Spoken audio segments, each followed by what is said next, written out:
ബ്ലാക്കിൽ വൈറ്റ് പുള്ളി വരുന്നത് നമുക്കൊരു ലൈനേജ് കുഞ്ഞുങ്ങളാണ് കേട്ടോ. കുഞ്ഞുങ്ങളൊക്കെ നല്ല ലൈനേജ് ടൈപ്പാണ്. പുള്ളിക്കോഴിയാണ് അമ്മ വരുന്നത്. പിന്നെ അവിടെ ഇരിക്കുമ്പോഴുള്ള ചെറിയ പ്രശ്നങ്ങളൊക്കെയാണ്, കാണാൻ കുറച്ചൊരു ഭംഗി കുറവ്. അതിൻ്റെ വാലൊക്കെ ഒന്ന് റെഡിയായി വരാണ്ട്, റെഡിയായി നല്ല അടിപൊളിയാവും.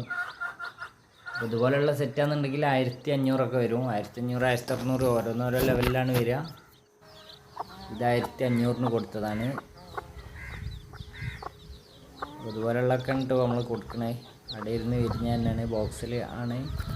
ഇതുപോലെയുള്ള ബോക്സിലാണ് അട വെക്കണത്. അതിന് അട വിരിഞ്ഞ് 2-3 ദിവസമൊക്കെ കുഞ്ഞുങ്ങളാണ് കൊടുക്കുക. കുഞ്ഞുങ്ങളൊക്കെ ഉണ്ടല്ലോ നല്ല ആക്റ്റീവാണ്,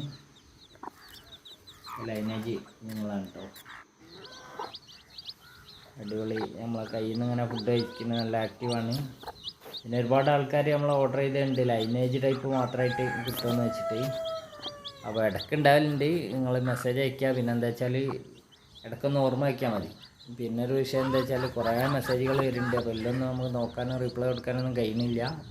അപ്പോൾ സഹകരിക്കുക, വീണ്ടും വീണ്ടും മെസ്സേജ് അയച്ചാൽ മതി. അതായത് നമ്മൾ റിപ്ലൈ കിട്ടാഞ്ഞാൽ പിന്നെ ആരും മൈൻഡ് ചെയ്യാതൊക്കെ ഉണ്ടാ. കാരണം നമുക്ക് ഒരുപാട് ഗ്രൂപ്പുകളുണ്ട്. ഇതിന് പുറമെ ആളുകളെ മെസ്സേജ് തന്നെ ഒരുപാട് വരുന്നുണ്ട്. നമ്മൾ ഒരു ദിവസം കുറേ നേരത്തിന് എടുക്കാൻ കഴിഞ്ഞിട്ടില്ലെങ്കിൽ കുറേ നേരത്തെ അയച്ച മെസ്സേജുകളൊക്കെ ആണെങ്കിൽ ഫുൾ അടിയിലേക്ക് പോയിട്ടുണ്ടാവും. അപ്പോൾ ചിലത് കാണാതെ വിട്ടു പോകുന്നുണ്ട്. നമ്മൾ സ്വന്തക്കാരൻ മെസ്സേജുകൾ വരെ കാണാതെ പോയി പോകുന്നുണ്ട്. അപ്പോൾ അങ്ങനെ ആകുമ്പോൾ നിങ്ങൾ പിന്നെ ഒന്ന് മെസ്സേജ് അയച്ചാൽ മതി. അപ്പോൾ നമുക്ക് പെട്ടെന്ന് കാണാൻ പറ്റും. പിന്നെ ആവശ്യക്കാർ ഇതുപോലെയുള്ള സെറ്റൊക്കെ വേണമെന്നുണ്ടെങ്കിൽ വാട്സാപ്പിൽ മെസ്സേജ് അയച്ച് വിവരം പറഞ്ഞാൽ മതി. കാരണം കൂടുതലാളും വിളിച്ചാണ്ട് പിന്നെ ഇപ്പോൾ കിട്ടുമെന്നുള്ളതാണ് ചോദിക്കുന്നത്. അവിടെ അടുത്തൊക്കെ വന്നിട്ട് ഓരോരുത്തർ വിളിക്കുകയാണ്. ചിലർ നമ്മൾ വീട്ടിലേക്ക് നേരെ വരികയാണ്. എന്നൊക്കെ ഉണ്ടാവുന്നുണ്ട്. അപ്പോൾ ഞാൻ നേരെ ഇതിലൊക്കെ ഇട്ടതാണ് വിളിക്കാതെ വരരുത് എന്ന് പറഞ്ഞത്. കാരണം ഒരുപാട് ദൂരമൊക്കെ ഓടിയിട്ട് പിന്നെ നമ്മളെ ഷെഡും ഫാമൊക്കെ കാണണമെങ്കിൽ കുഴപ്പമൊന്നുമില്ല, വന്ന് കണ്ടു പോകുന്നതിന് കുഴപ്പമൊന്നുമില്ല. ഞങ്ങൾ പ്രത്യേകം പറയണം. കാരണം ചിലവർ പിന്നെ നമ്മൾ സ്വന്തം തുടങ്ങാനുള്ളൊരു ഉദ്ദേശം എന്നുള്ളതിൽ കാണാൻ വരുന്നവരുണ്ട്. അപ്പോൾ നമുക്ക് പറ്റൂല എന്നുള്ള ഇതിൽ പറയുന്നുണ്ട്. അപ്പോൾ കാണാൻ വരികയെന്നുണ്ടെങ്കിൽ നിങ്ങൾ പ്രത്യേകം പറഞ്ഞാൽ മതിയേ, കുഴപ്പമൊന്നുമില്ല.